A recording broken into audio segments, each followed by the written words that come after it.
Whenever I'm in these kinds of situations, my default is to maladaptive daydream. Look at this.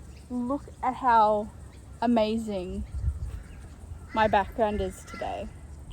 I mean, the birds are kind of loud and annoying, but this is Australia. I don't know what to say. Unfortunately, today, I'm going to be talking about something kind of sad. It's really, oh gosh. Unfortunately, recently, I was in a situation that involved a lot of gaslighting. Yeah, not fun.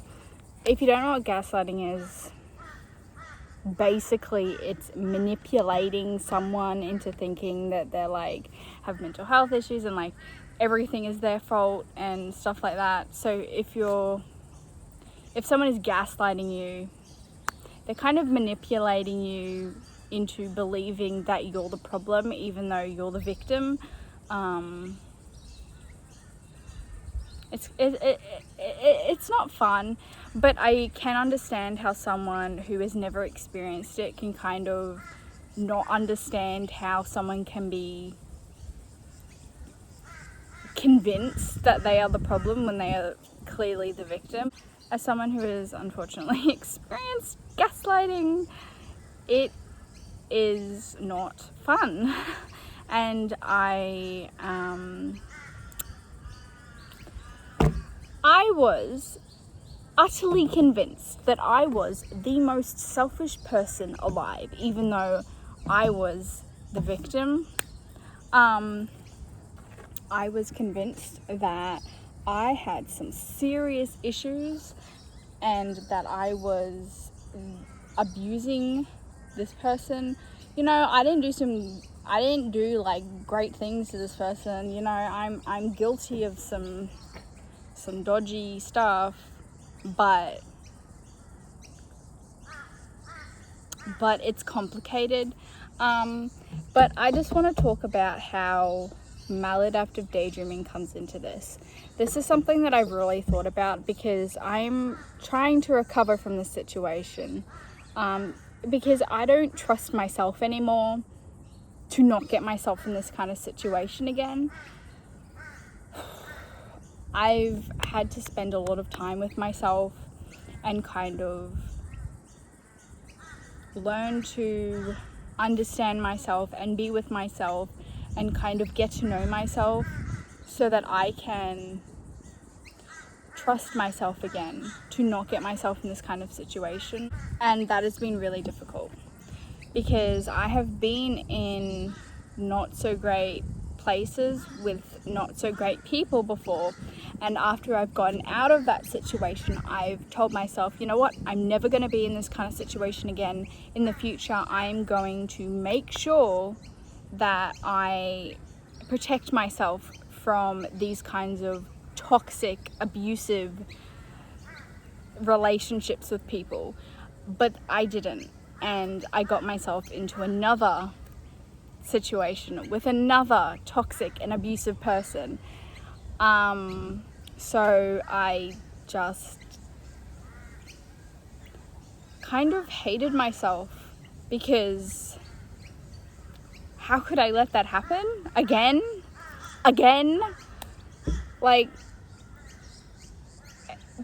so I've had to spend a lot of time with myself to kind of build this relationship with me so that I can kind of communicate with myself, to kind of see when I'm getting into situations that I need to get out of, and to trust myself that I am going to get myself out of those situations. Now, in doing that, I have noticed something. Maladaptive daydreaming played a big role in me not clicking that this was not okay. Let me break it down for you. So when I'm going through really tough time and I'm really stressed, I bury myself in daydreaming. I spend so much time maladaptive daydreaming and spending time with my paras and my paracosm, and I just completely ignore reality because I just want to be away from the stressful situation. This is how I I deal with stress. Now, I understand that having really, like, struggling with dissociation, because I struggle with dissociation. If you followed me for a while, you know that, dissociation for me is a really big issue. So I understand that that can obviously affect this as well. But can you be quiet? I am trying to tell the tea here. It's kind of annoying. Okay, anyway, sorry. There was someone like doing something over there. I don't know.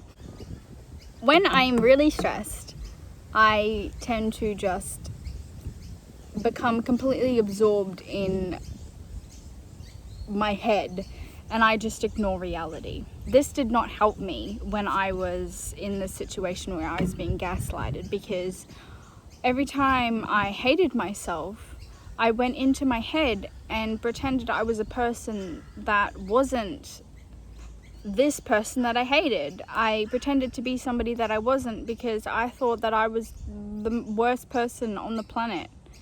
So I went in my head and pretended like I was someone else, because I didn't want to accept that I was this horrible human being. And I kind of, in spending so much time in my head, I didn't realize what was going on in the world around me. I couldn't, these birds are, normally when I'm like in nature, I'm like, oh, the birds are so beautiful, but I'm trying to spill the tea here. Because I spent so much time in my head, I wasn't able to kind of wake up from this dream, and I wasn't able to put two and two together. I wasn't able to see clearly what was happening in this reality. I believe that if I hadn't spent so much time maladaptive daydreaming while in this situation, I would have gotten out of it a lot sooner. But unfortunately, whenever I'm in these kinds of situations, my default is to maladaptive daydream. Now, I am a big, I say this all the time when people say that they want to stop. My goal is not to stop maladaptive daydreaming. My goal is to control it.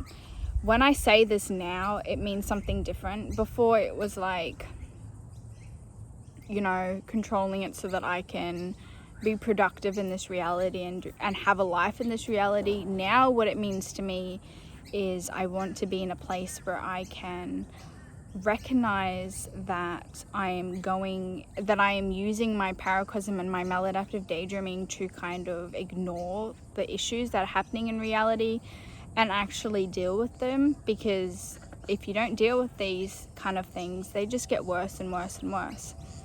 So right now, I'm really working on figuring out how to recognize that I'm maladaptive daydreaming more because I'm stressed, or because I'm in a situation that I feel like I can't control, because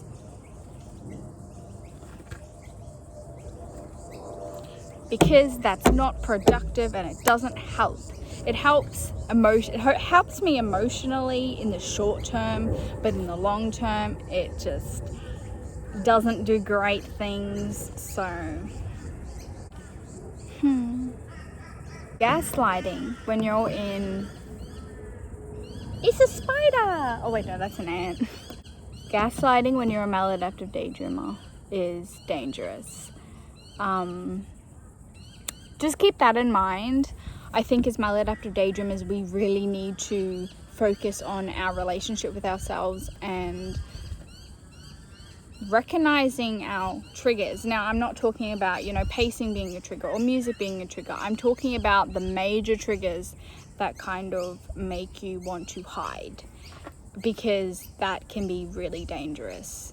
Okay, if we're spending so much time in our head ignoring what's going on in reality, we can kind of not realize that we're in a really dangerous situation until we can't get out of it by ourselves. Okay, listen to me. You need to work on listening to yourself and creating a good trust with yourself and good relationship with yourself, so you can get yourself out of situations that you don't want to be in, instead of hiding in your head, because like I've already said, that is so dangerous. And I don't want any of you to ever be in a situation that I was in, because I'm still recovering from this, and I know that I'm going to be recovering this for a really long time. Okay? I care about all of you, and I don't want you ever to be in a situation like this. Anyway, that's it. If you guys have any, tea, any stories, let me know, because I want to hear them. Bye bye.